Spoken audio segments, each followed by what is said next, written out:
To be honest sir வந்துட்டு எவ்வளோ பெரிய ஆக்டர். ஆனால் நீங்கள் கிட்ட போய் நிற்கும் போது ஒன்றுமே இல்லை அங்கே. சீரியஸாக நம்ம அவரோட சேர்ந்து இவ்வளோ வருஷம் எக்ஸ்பீரியன்ஸாக இருந்து ஒரு பர்சன் ஆக்ட் பண்ணால் எப்படி இருக்கும், அந்த மாதிரி நம்மளை ட்ரீட் பண்ணுறாரு. வாப்பா வாப்பா ஒன்றும் இல்லைப்பா வந்துப்பா வாப்பா உட்காருப்பான்னு சொல்லிட்டு நம்மளுக்கு நல்ல விஷயம் கற்று தருவார். இல்லைப்பா இப்படி செய்யலாம்ப்பா, நீ இப்படி செஞ்சு இன்னும் கொஞ்சம் நல்லா இருக்கும்ப்பான்னு சொல்லிட்டு அவர் தான் ஆக்சுவலாக அங்கே நிறைய அந்த சீன்ஸில் எனக்கு வந்து கற்றுக் கொடுத்துருக்கிறாரு. கல்கி அண்ணன் பண்ணியிருக்கிறார் நிறைய விஷயம் அங்கே. கல்கி அண்ணன் வேற லெவல். கல்கி அண்ணன் வந்துட்டு சீனில் எங்கள் நிறைய டேக்ஸ் போகிறது கல்கி அண்ணனும் நாங்கள் சிரிச்சிடுறோம். அண்ணன் வந்து அண்ணன் பண்ணுற காமெடியில் நாங்கள்லாம் ஓவராக சிரிச்சிடுறோம். அதனால் அதுக்கே சில டைம்ஸ் டேக்ஸ் அதிகமாக போவோம். அண்ட் நம்ம ஹீரோயின் அவங்க வந்துட்டு நான் தனலட்சுமின்னு சொல்லிட்டு அவங்களும் வந்திருக்கிறாங்க அந்த இதில். அவங்களும் அவ்வளோ பியூட்டிஃபுல்லாக நடிச்சிருக்கிறாங்க.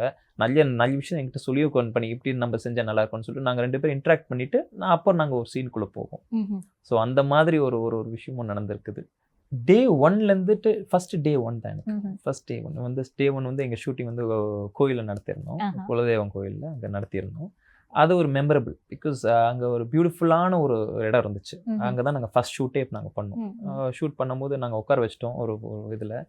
அங்கேருந்து சேம் ட்ராவல் ஒரு டேவும் எனக்கு ஒரு மெமரி, அடுத்த நாள் ஒன்னொரு memory. So it's a memorable experience which I'll never forget in my life, I guess. கண்டிப்பா. பிகாஸ் இந்த மாதிரி ஒரு ஸ்டோரி எனக்கு வந்ததில் I am so grateful opportunity கிடைச்சதில்ல.